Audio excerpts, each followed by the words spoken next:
નમસ્કાર મંત્રીજી. નમસ્કાર નમસ્કાર. મંત્રીજી, હું આપના વિસ્તારના એક નાનકડા ગામનો સરપંચ છું. મારા ગામની થોડી ઘણી સમસ્યા છે જે આપની સમક્ષ હું રજૂ કરવા આવ્યો છું. મને એવી આશા છે કે તમે એ જરૂર પૂરી કરી દેશો. ચોક્કસપણે.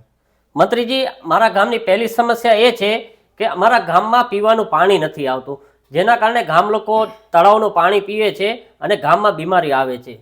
બીજા નંબરની સમસ્યા એ છે કે ગામમાં ગટર લાઈન નથી, તો એ ગટર લાઈન પણ તમે લગાવી દો. ત્રીજા નંબરની સમસ્યા એ છે કે ગામમાં ક્યાં રોડ રસ્તા નથી, તો તમે સારો એવા રોડ બનાવી દો. ચોથી અને મેઇન સમસ્યા એ છે કે 15 વર્ષ પહેલા અમારા ગામનો જે ડેમ તૂટી ગયો હતો એ આજ દી સુધી કોઈએ બનાવ્યો નથી. એ ડેમ અમને બનાવી દો, જેથી કારણે અમારા ગામના ખેડૂતો 12 માસ ખેતીનો પાક લઈ શકે. અત્યારે ફક્ત વરસાદ પૂરતી જ ખેતી થાય છે. બરાબર. તો ચોક્કસ પૂર્વે હું છે ને તમારી ખાતરી આપીને કહી રહ્યો છું કે જે મને ગ્રાન્ટ મળેલી છે મારી, એ હું તમને 5 કરોડ રૂપિયા તમારા ગામના વિકાસ માટે ફાળવી રહ્યો છું.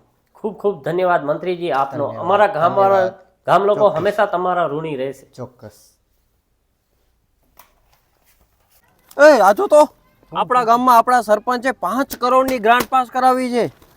હા, સારું કહેવાય, સારું કહેવાય. આપણે પણ પહેલાં કહેતા હતા ને કે આપણા ગામનો સરપંચ ખરાબ છે ને બાકી બધા ગામના સરપંચ સારા છે.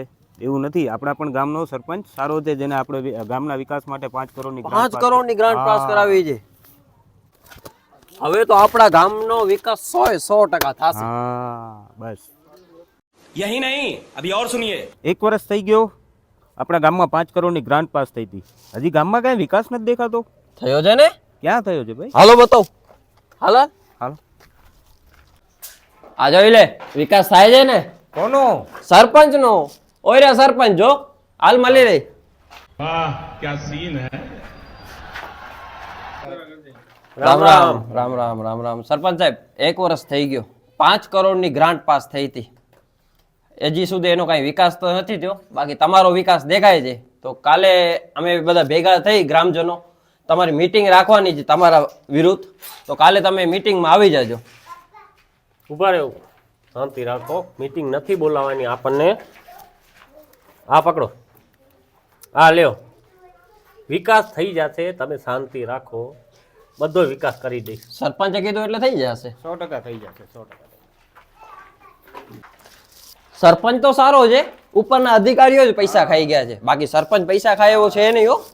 સરપંચ સારો છે, થશે વિકાસ થશે, જોજે.